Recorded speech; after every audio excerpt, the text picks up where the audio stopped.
بسم الله الرحمن الرحیم. با سلام احترام آرزو دارم همه بینندگان عزیز خوب و نازنین جور صحتمند باشد، در گنج کمر دنیا و جهان زندگی میکنید، خوب و خوش آرام باشید. دوستان، ما امروز آمدیم در قریه سیاهخانه که یک منطقه تاریخی و سنگ به نام سنگ نیگین هست. اینجا آمدیم که برای شما می ویدیو را بیننده باشید که می جای تاریخی رو برای شما نشان میدیم. دوستان، این منطقه یک جای تاریخیه که مثلا سنگه های 6 رخ و 4 رخ به شکل شفاف شیشه‌ای و به شکل سفید پیدا میشه. و ببینید دوستا، امی ارسنگای کنده این سنینی طرفا آمده الا اون طرفا رفته این پل میگیرید. در دمزی منطقه دوستا امی سنگه های امزی رقم سنگه ها هسته، امزی رقم سنگه ها هسته و شما ببینید دوستا، ما اینجا زیاد تعداد کسا از این سالهای سابقه برده و ما بلده نمونه دو سه نر پیدا کردم دوستا. شما بیننده باشید، خوب سعی کنید که این رقم سنگا در اینجا یافت میشه دوستا.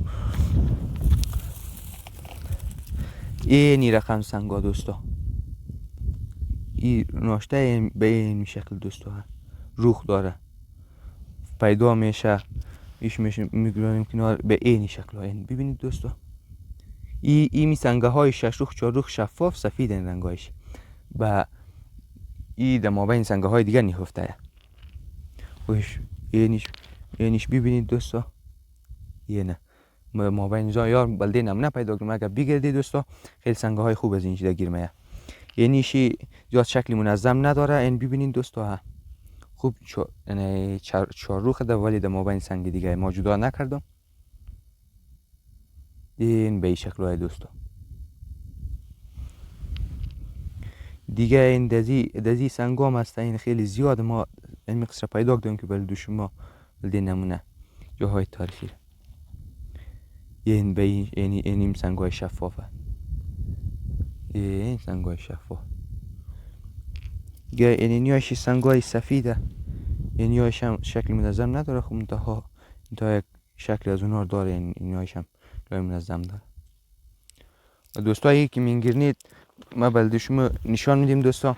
این امزی مابین اینی سنگ را که میگیرنید دوستا، این رنزی قلم ازی کنده. هر کس که میخواسته در ببره از اینجا، این معمولا دمی امی ارسنگوار که میگیرنید دمزیان نهفته و بعد خوب نزدیک بیا ببین دوستا، این منطقه که کنده این در مابین از اینا نهفته در این منطقه. ببینید دوستا، در این منطقه ببینید دوستا،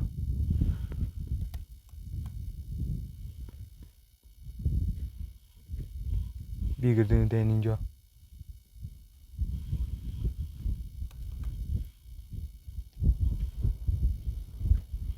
در این منطقه و دیگه این منطقه سه معلوم هم نمیشه.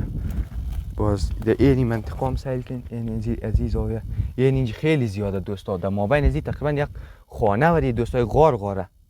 خوب سه ببینید دوستا، این مابین ازی سنگا و خان غاره کده. خوب سه توخ کن.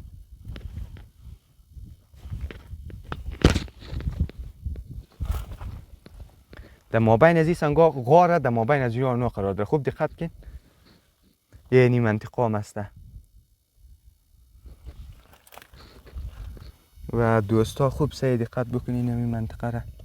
این در مابین ازی سنگا غاره و اون سنگای شفاف در مابین از اینا قرار داره. معمولا در بین از اینا غاره خیلی سنگه های خوب و امی روخدار قرار داره دوستا. و دیگه دوستا معمولا جاغوری جاهای خیلی کوه های که مثلا کوهسار اکثرشی بسیار صعب العبوره و جاغوری بسیار جاهای تاریخی و بسیار جاهای دیدنی داره. ما برای شما جاهای تاریخی تک را برای شما به معرفی میگیریم. اونجا میریم دوستا. ویدیو رو لایک کنید و چینل ما رو سابسکرایب کنید. اگر ویدیو رو لایک کنید چینل ما رو سابسکرایب کنید برای شما هزینه نداره، اما برای ما انگیزه میده تا ویدیوهای جالبتر و خوبتر را برای شما تقدیم بکنیم دوست. اگر انتقاد داری، پیشنهاد داری، سوال زیبا داری، من شماره واتساپ رو در پای هر ویدیو درج کردم، میتونید در او و تماس شوید یا پیام بدید. و دوستا تا ویدیو دیگر شما را به الله یکتا و مهربان میسپارم. الله یار و مددگار و روزگار بخیر.